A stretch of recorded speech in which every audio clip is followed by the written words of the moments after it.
Good morning, Rabbi Sai. Just mishpacha today. My son-in-law, my son. Yivaldik. Rabbi Sai, you all passed the test with flying colors, besides me and my mishpacha. Umechaloim, Roim, Vinemonim. I even said Dilisano, I think. That's you guys. This is Ashkenaz. Umechaloim, Roim, Vinemonim. So, you see that Ashkenaz is correct in this case. Anyway, we say it every week. In Nishmas says, I just pulled out one. Abreich, actually, he didn't send this. This is from two different emails, but this is said every Shabbos and Shachris. I like the way, he could have said Nishmas. No, this is said every Shabbos. In other words, you, Rabbi, you don't say Nishmas. No, I'm just kidding, Abe. I know you didn't mean that. But you could all stop sending emails. I never received so many emails about one topic. The other one's so excited. They got it. Little did they know, of course, I knew the answer. I just was setting everybody up. Shalom Rav. So anyway, what happened was this guy sent a picture from the shir in Florida, in Century Village. So he says he's actually a guest from Israel. He lives in Beit Vegan, and he always wanted to do something in Beit Vegan, but he didn't think he had the I don't know what, the wherewithal. So, but he was there, he saw a screen, and he told the guys there, why don't you do it? Now, it's going to be great. I'm just concerned that after he leaves in 2 weeks, it might fall apart. You need to get a guy that's there and that cares. I want to show you something. Let me see if I have a picture. Ooh, I wanted to actually show you a video, not even a picture. Where was that picture? Oh. This is Tveria. Okay, this is on a daily basis. They get together, they watch the shir. They invested in, look at this equipment. This box right over here is equipment that they bought for the shir. They get oops, sorry, wrong one. The screen, but also look at the audio equipment. This guy standing up, he's the guy that purchased most of the stuff. His name is Daniel Cohen. Here you have video camera, you have speakers everywhere. The kids are. I have a video of all the equipment, and it's the guy that started this is the chassid that said that he's a later gayer, and he happened to show up at the shir on a Friday when I read his handwritten letter to me after 3 months of it sitting on my desk, which was mamish kiss from Hashem. So I told him, I said, listen, you're here already. Why don't you do something in Tveria? And look at that tzlach over here. Mamish tzlach gdoila. Actually, there's a guy that sent a video that he was there at Tveria. He lives 1 block away from MDY in Ramat Bet Shemesh. He's never been to MDY, and he came to check out MDY at Tveria to see if he likes the shir. I have a video of it.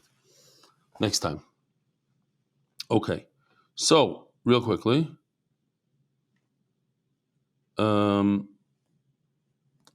This is Mayor Kotlarski. He says, yes, that actually happened to President George Bush. Did Bush get left at the White House? ChatGPT.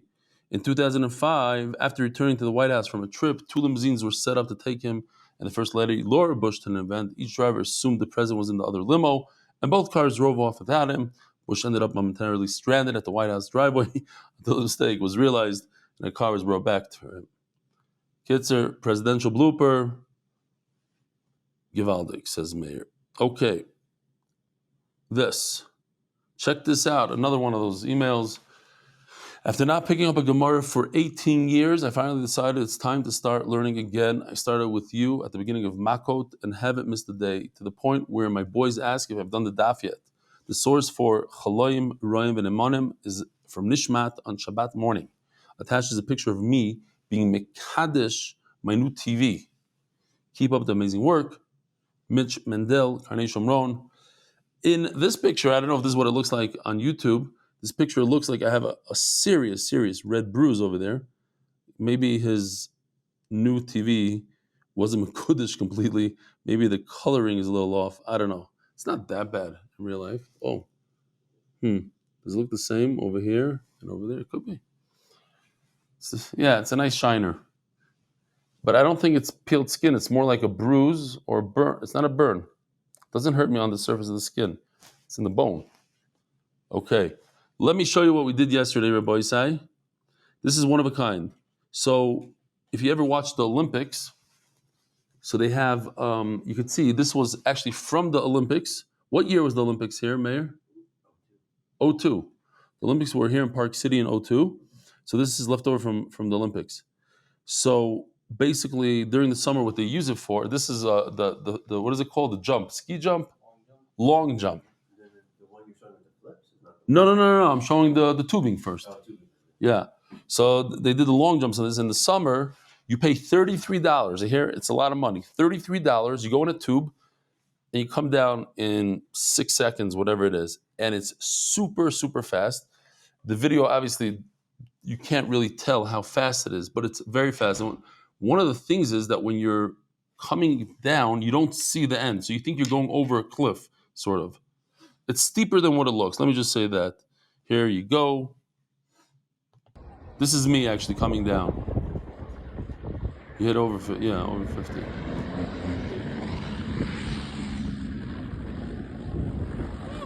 It's flat. This is how far you go on the flat. Okay, you have to wear a helmet. They said they never had an injury. Nobody ever fell out of it. That's what they said. I don't know if you could trust them. Now, another thing that they do at this is called Olympic Village. It's where the Olympics were. So during the summer, what? Olympic Park? Olympic Park. You can look it up. So in the summer, we got lucky. We saw them training, skiers training for flips. I thought it's super cool. They come down this thing and they hit a jump and they do all these twirls and twists in the air. And then they land in water. And I asked the guy and he says, it really hurts a lot when they land. You can hear the thump. And right before they land, these jets, right before the guy takes off, they have jets of water that spray upwards to cushion the blow a little bit. Not sure how much that cushions. Here we go. He's on a ski, he's on synthetic grass, sort of.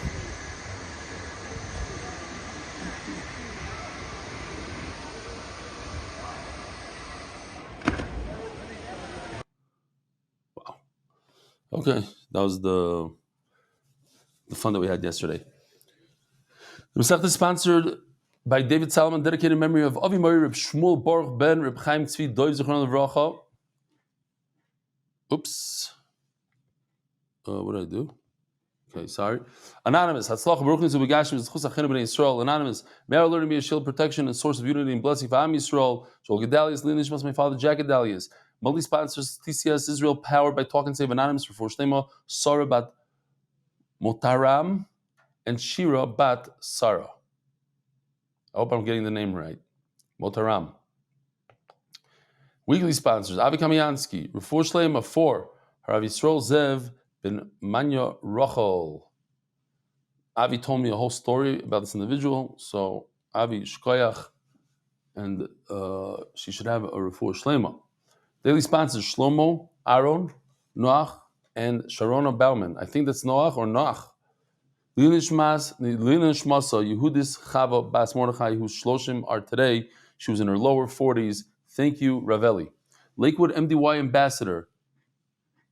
5% of profits from private VIP IT go to MDY. Yishkoyach. Anonymous, in honor of Rebelli. Baba Basra, 12B. Rav Chizda's daughter sat on his lap while he was teaching Rava and Rami Bar Chama. I love it. Wow. Psh, that's great. I didn't see this. I have a lot I know from that. Again, anonymous, in honor of Rebelli, Baba Basra, Daf Yomi, Amud Beis, Rav Chizda's daughter sat on his lap while he was teaching Rava and Rami Bar Chama, and she said, which one am I going to marry first? And Rava said, I want to be second, and that's what happened. She married Rami Bar Chama first, and then she married Rava second, because Rava knew that what she's saying is true, and he didn't want to die first. Anyway, art day. The Refuah Satino Yecheskel Yedidya ben Chomesh Shendel Shenimtza b'matzav kashe. Oy, you gotta daven. Refuah Satino Yecheskel Yedidya ben Chomesh Shendel. He's in bad condition. Monthly. Refuah Shlema Yohanatan Eitan ben Besheva Brachel. Refuah Shlema Mordechai ben Esther. Refuah Sayeled Daniel Zev ben Ayelet Esther. Rabbi Yisai, we have a phenomenal daf today. Very, very interesting, technical almost. And then at the end, it finishes off with a nice piece of Agata. And Be'ez Hashem, that's going to put us right where we need to be. Says the Heilige Mishnah on Daf Nun Hey Amud Aleph, all the way in the bottom. Loikhim gas buuta min ha'oivik kechavim. So, here's a picture that I got from there's a Ramat Bet Shemesh Magachir group, and they sent this in the group. Very, very nice. It's appreciated. This is what we're talking about. Oh, let me flip this around because it's very important for you guys to see what's going on here. You guys see it? Okay. The way it works, it's an interesting process of how you make wine. So you put all the grapes into where these two men are standing, and you crush the grapes with your feet. The grape juice, and that area is on a little bit of a slant. So as soon as there's juice, it starts moving, and it moves into that. How do you say? I didn't even use the word in Hebrew, and now I'm thinking about the word in Hebrew. It's called ta'ala, a channel on the ground. It's like a pipe. And the wine goes to one vat. We're not going to talk about that one vat over there. We're talking about the final vat. Now, just as to understand the Mishnah, when you have these leftover grapes, obviously not 100% of the juice is out. So you take all of it and they make it into a mound, into a pile. And they rely on gravity and just the weight of the actual grapes to give it another squeeze. When they're done with that, then they take it and they put it underneath a press, and they press it and they get more wine out. Now, if I were to ask you, if a guy is producing this wine, now let me show you what Yoshi did here. I think it's phenomenal. It's beautiful. From scratch. Look at that. Gewaltige stuff. So here are the grapes, and they're slightly larger than life, I would say. But it's okay for illustrative purposes. You see this wine over here, in this corner right over here? That's wine. Is that yayin nesach? If a guy makes it, is that yayin nesach? Now it flows through this channel into this final cistern, this bar. So the Mishnah tells us a big chiddush that the wine only becomes yayin nesach when it comes into that final pit. But when it's over here, it's not yayin nesach. Loikhin gas bu'uto min ha'oivik kechavim, says the Mishnah. I could take the wine that was already stepped on, trodden upon, min ha'oivik kechavim, from a goy, and we know that if a goy makes wine, it becomes yayin nesach. Afal pi shu noitel biyodai. And we're going to see in the final story of the Gemara where a child was a genius, and he explained that yayin nesach happens when you touch it with your hand, not so much with your foot. So the Mishnah over here says, shu noitel biyodai. But he's touching it with his hands. So why doesn't it become yayin nesach? V'noisen letapuach, he puts it on the mound. No. V'noise yayin nesach at sheyerid labor. This is basically today's sugya. It doesn't become yayin nesach until it flows into the final pit, all the way in the bottom of this depiction. Yored labor, and once it hits that pit, the cistern, mashe babor osur v'hashar muter. So everything in the bar is osur, but everything above the bar is muter. I think it's coming to tell us a chiddush. I think it's pashut. Lazi, what do you think the chiddush is over here? Whatever is in the bar on the bottom is asr, but what's on top is mutter. We kind of already said that it doesn't become yayin nesach on the top, only when it gets to the bottom. Now it repeats itself. Whatever's on the bottom is asr, but whatever's on the top is mutter. Perhaps. What? The middle one? No. The middle one is also mutter. The bottom one. I think maybe based on what we're going to learn later, we don't say that they're connected through the stream of wine.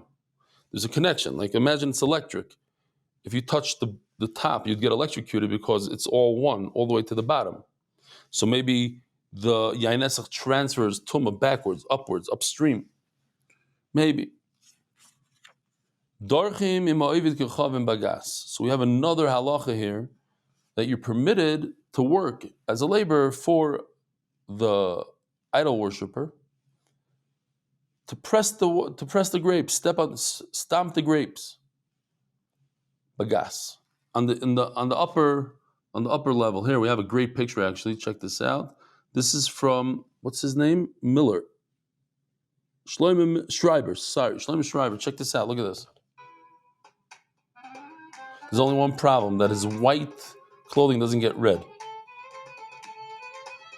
I just thought it's Givaldic. Here, one more time. Can't get enough of this stuff. This is a Jew and idol worshiper. Now, it could be that an Arab is not so much an idol worshiper, but it's okay. You get it. But look at that. Geschmack. That you're allowed to do. Why? So Rashi says there could be one of three problems. Let's go through the problems. Let's go through Rashi here. Problem number one. Problem number one is that you're not allowed to benefit from Yain Nesach. So says Rashi,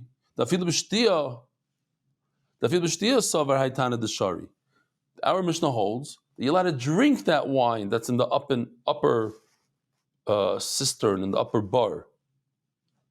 So certainly you're allowed to make a salary off it. If you're allowed to drink it, you're allowed to make a salary. So problem number one is off. Kozman shelo the bar, as long as it didn't get to the bottom one. What about the fact? So we're going to see a concept here. Let's just look at the concept for a second. The concept tells us in Shas, Asur ligroim tuma lechulin sheberetz Yisrael. You are not allowed to cause food to become tamei in Eretz Yisrael. Asur. So what about that you're causing everything to become tamei in Eretz Yisrael? So now check this out. First, we have to go through this Yisod again. It's one of these Yisodis that we have many, many, many times in Shas. It's called Mukhshel Kabel Tuma. We'll go through it quickly. If a fruit is on a tree, attached to the tree, it cannot become tamei no matter what. Even if it becomes wet, it's locked from Tuma. Even if a person touches it, it's locked. Now, if it's detached from the tree, it also does not become tamei unless you sprinkle it with one of the 7 liquids. Sprinkle it with one, then it becomes huchsher. It changes from green to purple. It's not tamei yet. Now it's susceptible to Tuma. So if a tamei person comes and touches it, now it's tamei. So, says Rashi, going back to the second thing in Rashi. I wish they were in order here. Here we go. So, says Rashi, Umishum Garim Tuma, right in the middle, 4 lines from the bottom of Rashi. Umishum Garim Tuma Leka, there's no problem of you causing Tuma. So Rashi says we're talking about a case where the guy, he stomped on the grapes first, then he let the Jew in. So by him stomping on the grapes first, it caused liquid to spray out of the grapes and cover the grapes with liquid. Now the grapes became mukhshel l'kabel tuma, so the guy caused it to become tamei. No, so the last problem is, but how could you help a guy do an isser of making things tamei in Eretz Yisrael? 2 lines from the bottom. Problem number 3 is that you're helping somebody do an aveira leka. There's no problem. Anyway, Rashi said the 3 problems, and Rashi says we don't have a problem. Number 1, you're allowed to benefit. It's not considered Yisrael. No, you're allowed to even drink it. Number 2, you're not causing the tumah. Why? Because the guy already started the tumah process by him crushing it a little bit, causing liquid to come out. Grape juice, which is wine, and that's one of the 7 liquids. And problem number 3, that you're enabling the guy to make an isser. No, there's no isser for him to do that. He's not over on tumah in Eretz Yisrael. Great. Now we continue. So, dorchim ima'avik bagas. Now we're turning to Daf Yomi Amud Beis, which basically means that we have to do turning of the daf again. Adar global. And do I enjoy? You know what? No. We're not going to do it here. We're going to do it on Amud Beis. Yeah. Avaloi boitzrim imai. Sorry. False call. Just want to make sure I have everything here. Okay. Avaloi boitzrim imai. You cannot harvest the grapes. The step before everything you can't. Why? Because now you're causing tumah in Eretz Yisrael. You're helping him. It's not susceptible to tumah yet. It's not mukhshel kabel tumah because it's at the harvesting stage. So that you can't help him out with. Yisrael shu oiseh b'tumah. Now we're changing gears completely. Rabbi said we're done with the guy and his wine. Now we're talking about a Jew. Yisrael shu oiseh b'tumah, a Jew who doesn't care. He's not careful about causing fruit to become tamei in Eretz Yisrael. Leidarchim v'leiboitzrim imai. So remember these 2 words because later on, when the Gemara brings that our Mishnah is not la halacha, that everything changes in our Mishnah, this doesn't change. Two things you can't do with him. You can't stomp the grapes and you can't harvest. Why? Because you're causing the tumah in Eretz Yisrael. When you do the dricha, you're causing them to be moshel kabel tumah, etc.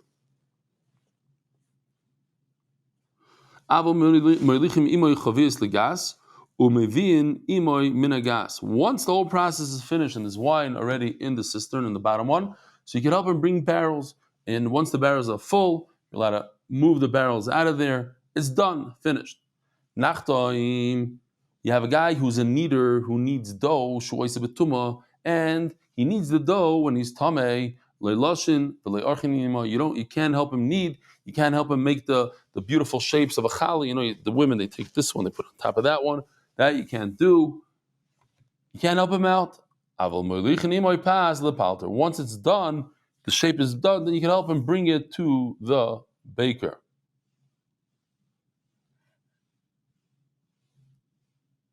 Lazi, what's the common theme between a wife and a rebbitzin? They both need the dough. Omer Rav Huna, Yayin Kivin, you got it? Gewaldig. Yayin Kivin Shidcheli Moshech Oisi Yayin Nesach. What does our Mishnah tell us?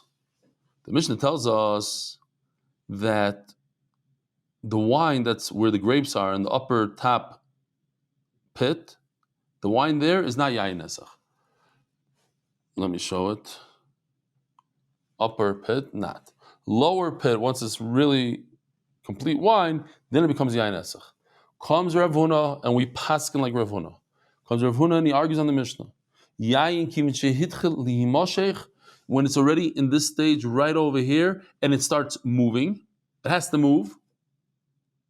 Lihimoshech. Oisi Yayin Nesach. At that point, it's already Yayin Nesach. Argues on the Mishnah. Ask the Gemara, what do you mean? It's a Mefurish Mishnah on Daf Yomi Amud Aleph. You're allowed to take the wine that was stepped on, stamped on, from the goy, even if the guy touches it with his bare hands and he takes it and he puts it on the mount. So Rav Huna starts off saying, perhaps it's talking about, I said that the wine is moving, but in your case, the wine is not moving. What's the wine doing? Hold on, I had a picture here and it's gone. Oh, here. You see, oops, I just blew it up before, so it's not the best quality. But where the yellow arrow is, there's a plug. It even says in English, plug. That's from the original picture. In other words, the wine is not moving. It's not moving down the channel. Not moving down the channel, says Rav Huna, in that case, it doesn't become Yayin Nesach. What's this? This I didn't see yet. These are the dregs, maybe. Oh. Ooh. Yishmak. Okay.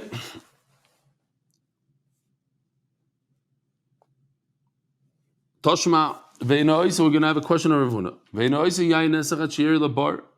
It says that it doesn't become Yayin Nesach until it goes into the bar.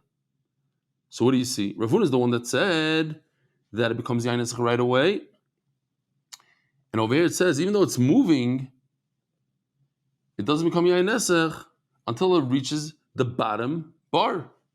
But Rav Huna said it becomes Yayin Nesach on the upper bar. We're talking about that it's plugged and it's not moving. Toshma, but over here you can't answer that. Toshma, yorad lebar. Once the wine goes into the pit, like let's call it this. I don't know why. Once the wine moves, goes down into the pit. Mashe bebar osur vashar mutar. It says mufurish in our Mishnah. Yeah. Well, yorad lebar mashe bebar osur vashar mutar. Says mufurish that what went into the pit, only that is osur because it went into the pit. and everything else is mutter. So you see that even though it's moving and it's going into the pit, it's still mutter. Just what's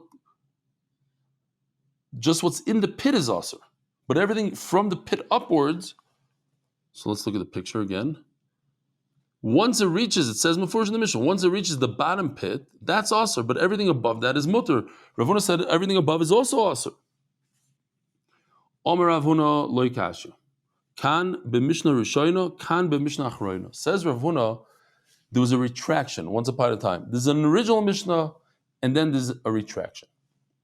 We don't go like our Mishnah. I'm going like the final Mishnah. The boy says, sorry, whoever's online now, not too many people. I see only like 14. But I asked you, Mechila, we had technical difficulties with the camera. Camera went out because of lack of battery. I guess it wasn't charging quick enough. Now we have 5%. So let's see what happens. A quick review. Rav Huna in the Mishnah says, the Mishnah says that the Yain Nesach only becomes Yain Nesach when it hits the bottom vat, not the bar that you stomp on. So the Gemara asks the question, Toshma, we're smack in middle of Nun Hey Amud Beis. Hachanami begas sari Toshma yard labar. When it says in the Mishnah, when the wine goes into the pit, Mashav bar also vashar mutter. It seems like this is moving. Before we were saying nothing's moving, there's a plug, it's not moving, okay. But now it seems like it is moving. Yarad, Lebar, and only Mashiba Bar Asr, only the bottom pit is Asr, and whatever's in the top pit is not Asr, but Rav Huna says on top it is Asr. Omer Rav Huna, so for that, Rav Huna says, and finally we come to another answer. Says Rav Huna, there's two Mishnayos. There's the original, and then Rebbe retracted, whoever it was, they retracted, and they made a new Mishnah. In the beginning, they said, you're right. The wine on top is Asr. But the second Mishnah says the wine on the bottom, the wine on top, the first Mishnah, the wine on top is Mutter. Second Mishnah, the wine on top is Asr. So let's see inside. What's the first Mishnah? What's the second Mishnah? Very, very simple. Kabe Mishnah Rishoyna, Kabe Mishnah Achroyna. I'm talking about the second Mishnah, says Rav Huna. Second Mishnah, which we don't have in front of us, holds that the wine on the top vat is Asr. The Sanya B'Rishoyna Oimrim Bidad. So I made a very simple one, but I think this helps a lot. Bidad, you see the top line? 3 boxes. Beis, Dalid, Dalid. The bottom line is Dalid, Beis, Beis. Dibav and Bidad. Oh, hold on. No good. Chazir Loim Devad. Something's wrong over there. I have to fix the bottom one. I'm surprised that nobody from Hebrew said anything. Okay, so maybe it's just a letter, not anything else, hopefully. So what's Bidad? Ein boitrim mo'evid kechavim begas. In the beginning they said you're not allowed to, that we said it's actually the top words of Amud Beis, Nun Hey Amud Beis, that you're not allowed to help harvest the grapes with the guy. Why? Because we hold that you're not permitted to cause Tumah in Eretz Yisrael. The Dalid, the middle box, or the circle on the top, is you don't help a Jew stomp his grapes. That's not going to change. The two middle, the two center ones are not changing. Why can't you help a Jew? He's doing an Avera by causing Tumah in Eretz Yisrael for the Chulin. You're not allowed to help him out. The last circle, which is number 2, blue, number 2 on top. You're permitted to stamp with the guy, like we said. Once he already started the process and there's already liquid, we call it grape juice, that came and spread on the grapes. Now they become mukhshel l'kabel tumah, and now it's usher it's okay for you to stomp the grapes. He's writing something. What are you writing? Okay, so those are the top 3. V'loy chayshinon. Oh. Goy Sabach says the Vav. Okay, shkoyach. She's saying what I'm doing is good. Okay, thank you. Let's see. Beis, Goy Sabach, Chazlim the Vav. Thank you. Okay, no mistake now. Givaldik. I take fault. I made this chart. Kobe is on Kobe. Shkoyach Kobe. Yoshi's on a shtickle vacation, so even these charts I'm doing. I'll call upon him. Ein dorchin im even though he's on vacation, he's still sending stuff in. In dorchin bagas. Sorry,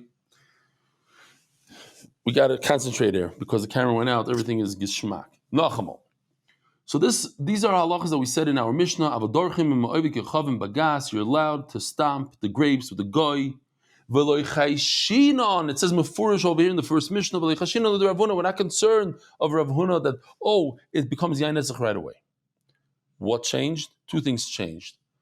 I just did it very simple. 1 and 1, red and red, and 2 and 2, blue and blue. You could leave out the reds and just do 1 and 1. You could leave out the blues, do 2 and 2. If you want to make it, if you like colors, I color coordinated. The red and the red is what's different, and the blue and the blue. So let's see. V'chazr loymar, the bav. No, you're not permitted to stamp the grapes with the guy. Why? Mishum the Rav Huna.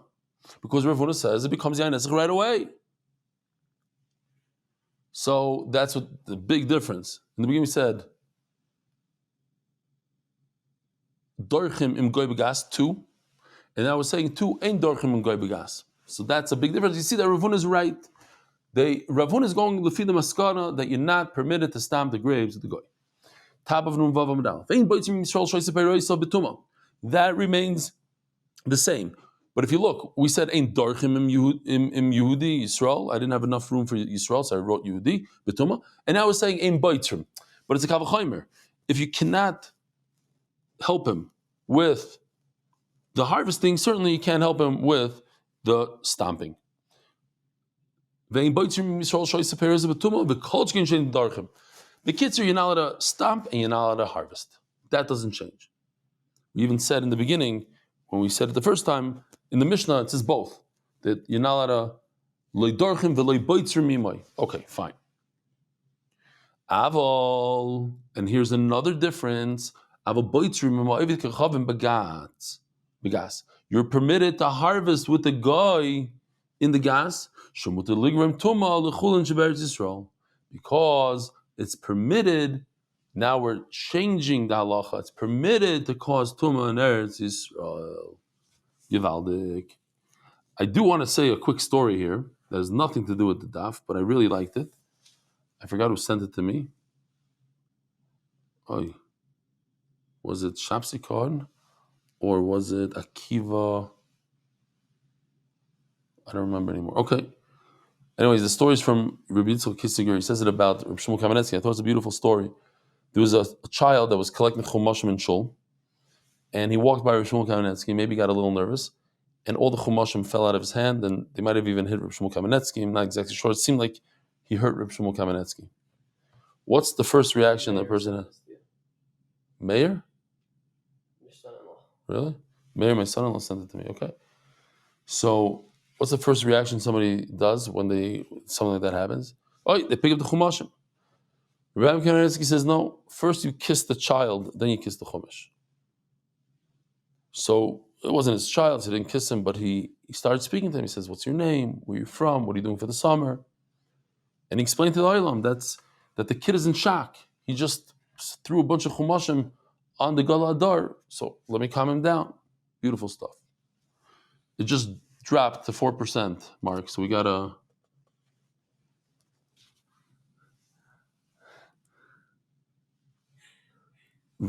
Okay, so weiter. New sugya. I have to hurry up because I don't want this battery to go out. We said in the Mishnah that it doesn't become yain nesach in the first stage of stamping. It only becomes yain nesach when it goes into the pit. Says Gemara Vatanya, yaim yishiyah. So yishiyah, something like this. There's a certain stage where, the grape juice starts bubbling, and then eventually the peels and the pits, they rise to the top, they rise to the surface. So that's the kapo. So it says, yain mishi kapo. When are you chayiv in meiser? In other words, when is it considered a finished product? You only chayiv meiser, trumas meiser, when it's a done product. You're permitted to eat maybe the rabbanon, the tchilas, but midaraisa, you're permitted to eat food without taking trumas meisers if it's not a finished product. We always say by the goyren, you have to miruach, you have to smear it, you have to smooth it out. Okay. So over here it says mishi kapeh. When the impurities, the peels, everything comes to the top, the Gemara understands that the chiyuv of trumas meisers and the yain nesach are the same. When it's done for truma, it's done for yain nesach. That's when it becomes yain nesach. That's when it becomes wine. When it becomes wine, that's when you chayiv and yain nesach. L'chayr is the same halacha. Rava could answer no. That when it comes to yain nesach, maybe it's a different stage. It's earlier. It's more chomer. He doesn't answer that. What does he answer? Amar Rava l'kashi harabe kiva harabon. It's machlokes tanaim. The what? It's not yain mishier labar. Rabbi Kiva omer mishi kapeh. Oh, here we have two shitas. When does wine become susceptible to trumas and meisers and to yain nesach? When it goes into the pit. And Rabbi Kiva says no. When the peels go up, which is it's a later stage. It's after it goes into the bar, eventually the peels come up. Ibaylu. What does it mean when the peels come up? Keep with the bar or keep with the chavis? It's two stages. One is when it's in the giant pit, and another stage is after you put it into the barrel, then it also comes, all the dregs and all that stuff comes to the top. Toshma, I can prove it to you. Even though the peels came to the top, you're permitted to drink wine from the original stamping pit, hel yoina, the upper one, and from the channel, v'shoisa. Shmamina, keep it the bar kamrina. Shmamina. The Gemara understands that since we're talking about the lower pit and the upper pit, we're not even talking about the barrel. There's no connection to the barrel. We're talking about shikapa. When the peels come up to the top, you're permitted to drink from the upper pit and not from the lower pit. In other words, it's the lower pit, the yikapa. We're not even talking about the barrel. Says the Gemara, it's holding stark at 4. Gewaldig. Let's daven. 4%. You know how when your phone is almost going out and you need that Waze and you're at 1%? Please. But Hani Reb Zvid, b'debei Reb Yishaya, yayin mishiyerid labor v'kapo. Now we have a little bit of a contradiction because over here it says what Rebbe Kiva said before, that it goes into the pit and the peels come up, that we're saying that it's the Chacham that said it, not Rebbe Kiva. And Rebbe Kiva is the one that says when it goes into the barrels. Says the Gemara, okay, let's just make them all the same. Okay, we're going to make everything equal. The first brisa, Rebbe Kiva doesn't say when it goes into the bar. Rebbe Kiva is the one that says when it goes into the barrel. It's Chachamim who says when it goes into the bar and Shiyikapa. So we have two things here: Yikapa when the peels go up, and a barrel. As the Gemara, so check this out. Also, a very rudimentary chart from Eli Stefansky. It seems that we have 3 different shitas. When is wine a finished product? Benugea 2, Meiser and Yain Nesach. Our Mishnah says bar. Chacham, we just said yikapa, when the peels go up. Rebbe Kiva says when you transfer it into the barrel. Which one is it? I only know 2. I know the second, the red and the green. I know yikapa and I know barrel. What's this bar? Are you telling me it's 3 tanaim? Says Yimarloi. Shani yain nesach dachmiru beirabanan. The bar is a step earlier, and that's a chumrah that we have for yain nesach. Daf nun vav Amud Beis. Shalom aleichem, come on in. Mr. Center, I forgot your name. Center.com. Hold on one second. We're in the middle of Shir here, but you came perfect from Amud Beis. Turn to the Daf. Adar Global MDY is enjoying the benefit of Maestros. Talking about Trumas and Maestros. Of Adar's MDY clients. Create more Maestros. You came perfect time for the end of the Sugya. It's about going to be 4 minutes, and we have a little bit of a Gadat here. What's your name again? Remind me your name. Lays Tarlo. Lays Tarlo. Shama Leichem. The originator of centers.com with an S at the end? Yes. How do you spell it? TZEN. TERS.com. And it has an app, I'm sure. It does. Apple, Android, and on the web. So anytime you want a minion somewhere, if you're in Park City, you're in the airport in Salt Lake City, just put that you're there and see if anybody else is there to get a minion. Gewaldig.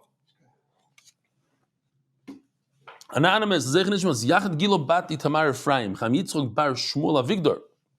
Anonymous is Schus Vatzlocha in Ruchnis and Gashmias. Okay. So you came at a perfect time. I don't know if it's 4 minutes because I just realized maybe a little bit more, but we just want to get to almost the bottom of this very short Daf. Numvav Amud Beis. Ulerava. Now Rava said before when he asked the contradiction between Yain Nesach and Maisris, Rava could have said simple. Well, Yain Nesach is more chomer. It's a big issur. It's Avodah Zarah. Trumas and Maisris is different. So for Yain Nesach, it will become Yain Nesach when you just put in the pit. For Trumas and Maisris, the finished product is later on. It's a different stage when all these peels come to the top. Rava didn't say that. Rava that's because he's going to have to say that in fact there's 3 shitas here. There's actually 3 shitas. One is bar, one is yikapa, one is chavis. Okay, new sugi. Mashiba bar osur v'ashar mutar. We said in the Mishnah that when a goy stamps on the goy, an idol worshiper stamps on the grapes, here, I'll show you because you just came, but everybody else needs to see this as well. You stamp on those grapes on the top cistern over there, the top bar. The wine in that cistern does not become yain nesach, our Mishnah says. We paskin that it does, but our Mishnah says it doesn't until it comes to the bottom pit. Everything above is mutter. So look at this beautiful picture. This is a gargusni. Check this out. What Yoshi did it. It's gewaldige stuff, all handmade. You see that wine coming through, and it hits the how do you say it in English? Not a filter is one word. What is this called? Not a sieve. Let's call it a filter. Fine, filter. Basically, it took a basket. You could see the sifter. Okay, I just love these graphics. See the wine pouring through the basket? But you have to look carefully. You see that there's a stream of wine and it goes through the basket. It's almost like sticks. It looks like sticks touching the bottom pool of wine. That's very important. So Ravuna says like this. You take all the stuff that hits the sifter, and if you pour it back into the original pit number 1, the stomping pit, all the way on top, right over here, this pit, then it's a problem. When does our Mishnah hold that the top is not yain nesach? When he never returned the garbage, the peels, the seeds back in there. But if he did that, if you put the seeds and the peels back into the first one, then everything in the first one becomes yain nesach. Why? What's the svara? Who cares? He took the sifter from right over here, and he poured it back into the first one. So how does that make it yain nesach? Why is what's inside the filter, why is that yain nesach? What we're saying is it's yain nesach, and therefore when you pour it back into the first pit, everything in the first pit becomes yain nesach. But why is the stuff in the filter yain nesach? The answer is because we have a concept called Gagusni Gufa, as the Gemara, b'maika mitasra. The stuff inside the filter has become asr. Says the Gemara b'nitzoik. Benitzoik means the stream that comes out of the filter. Actually, this is the stream.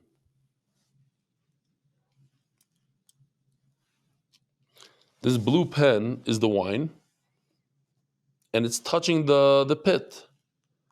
And the pit, we said, is Yain Esach. Everything in the pit is Yain Esach. So it travels upwards into the strainer, and everything in the strainer becomes Yain Esach. It's like electricity. There's a solid connection between what's in the filter and the pit down there. Actually, I looked it up. There's something called, I remember hearing this, cohesion. And that is, I just threw in some things just to sound fancy. Somebody help me out here. I don't even know who put this in here. But a water molecule, it looks like a Mickey Mouse. Literally, that's what ChatGPT said. There's two things of oxygen and hydrogen. And basically, it's almost like a magnet. That there's a cohesion between water molecules. If you want to break it down to a scientific thing, I asked ChatGPT if it ever defies gravity. It says not really. There's a rumor like that, but not really. But the point is that don't view water. I'm not saying that that's what the Gemara is saying. Just if you really want to go into a scientific level, you could say that, hey, water has cohesion, and therefore it actually connects on a scientific level all the way up. But halachically speaking, it's a concept called nitzik, and it's a machlokes whether we use nitzik or not. Oh, Kobe's the one that put it in. Okay, thank you. So I was talking about this Mickey Mouse stuff, and Kobe threw it in. Here it is. Yishmak. They basically connect to each other on a molecule level. Great. Leslie, do me a favor. Run over there quickly. Give me that white kettle, please. Thank you. Now I was thinking that this could be a good shiloh for us. Zman hazeh. It happened to me a number of times. You go to a hotel, and you have nothing to eat, and you have one of those, instant soups or something, and you use one of these. Now, is this halachically problematic? I heard somebody say, well, maybe some guy put pork in here, and he cooked it up. Okay, smell it. It smells like water. But here's a problem to think about. I didn't ask a Rav. I didn't have a chance to ask anybody. But what happens if a guy boils up hot water and pours it into his pork soup? You hear the Shiloh? And now it goes like this. And there's a stream of water that comes off of this, straight into his pork. And now the pork goes back in and nitzik this. Maybe this is also because I never thought about it. It's just the thing. How about at home? Forget the guy. How about at home? You take this, you pour your hot water into your chont. I don't know if people do that, but let's say you want to do something quick. You have a bunch of hot water, you pour it into your soup and touch the piece of chicken. Do you nitzik it back into the kettle, back down? I bet you they talk about it. I never really thought about it like that. Okay. Says the Gemara, Shmamina nitzik chibur. From here you could see, l'chayra, from what Rav Huna says, that these dregs, what are they called? Dregs. So, the stuff on the bottom of the wine bottle. But whatever, the stuff, the peels, the pits. Huh? The skins, exactly, the skins. They become yain esach because they're touching through the stream, and there is a stream of wine that comes directly out and touches the bar on the bottom. The bar on the bottom is yain esach. So says Gemara, no, perhaps not. What's going on here? So this is a Gemara that says, Rav Chizda says in the Gemara like this. There's a case where a Jew poured wine. Here, I made a homemade funnel. I didn't have a funnel, so here's a homemade funnel, yeah? You pour gasoline in here, it goes into your car. So we have here like this. I'm a Jew. This is owned by a non-Jew. This is owned by an idol worshiper. So I take my funnel, I'm a store owner, and I pour wine into the funnel, and it goes into his barrel. So Rav Chizda Sigmar says that this funnel now is problematic. That if I use this funnel into Jewish wine, into a Jewish barrel, I just made yain esach in the Jewish barrel. Why? What's the connection between my funnel, which is a kosher funnel, that I used it to pour wine into a non-Jew's barrel? So Gemara said, nitzoik. Because when you pour it through the funnel, it comes out the funnel like this. This is they don't see. This is the stream. And the stream touches the non-Jews, yain nesach, goes upwards, hits the funnel, and there's some drops in the funnel. So now there's some drops in the funnel that are yain nesach. Now when I use this same funnel for a Jewish barrel, it touches the drops of yain nesach, and the whole thing becomes yain nesach. Says Gemara, no. The Rav Chizah says, no, that's not the reason. The reason not because of nitzoik, but the reason is that perhaps when you put the funnel in, the wine went all the way up and actually touched the funnel. So here also, says the Gemara, perhaps the wine went all the way up, more like over here. You can actually see, it's very possible that at a certain point, the wine in the bottom pit hit the basket, hit the strainer, and therefore it's the yain nesach. Not because it was connected with a stream, but it was literally connected physically. And here we have a few lines of Agadta. So the Gemara, Hu Yinuka, the Tana Avodah Zarah b'shis shnei. There was a young child who was 6 years old and learned Masechtas Avodah Zarah. So he went to the Rabbanim and they said, well, he's 6-year-old, let me faher you. Which reminds me, there's a lot of stories about Gedolim, that there were geniuses. The one that comes to mind is the famous story of the Vilna Gaon. This is stories about Rabbi Yonasan Eivshitz. When he was 6 years old, he said to the guy this thing and the king that thing. But there was the exact same idea where the Vilna Gaon, when he was 10 years old, he made like a promise that he's going to finish Zvachim and Menachas until the following Simchas Torah, and he forgot. So the night before Simchas Torah, he remembered, and he sat down and he started turning pages. And when one of the Rabbanim in Vilna saw him turning pages, he said, kid, what are you doing? You're making a joke here. And he forheard him, and he knew everything. It's okay, so when you're a genius, you're a genius. I don't connect so much to these kind of stories. It doesn't do anything for me. I prefer a story where a guy was 50 years old and they fired him, he didn't know anything. And that kind of story. But 6 years old, he knew everything. Here's a guy, kid of genius. So they say, okay, you know Avodah Zarah, let me see. What's the halacha? Could a Jew? Here we got to show you the picture again. No, where is it? Could a Jew stomp grapes for a non-Jew? What's the guy's name that sent it? Shlomo Schreiber. Came at a perfect time because Yoshi's on vacation. Taking a little bit of his manim. A little bit of a test. A pchina. He says, yes, it's mamish mutter. Here, I forgot to show this one. This is a classic. I show this a bunch. But this mamish get to the sugya.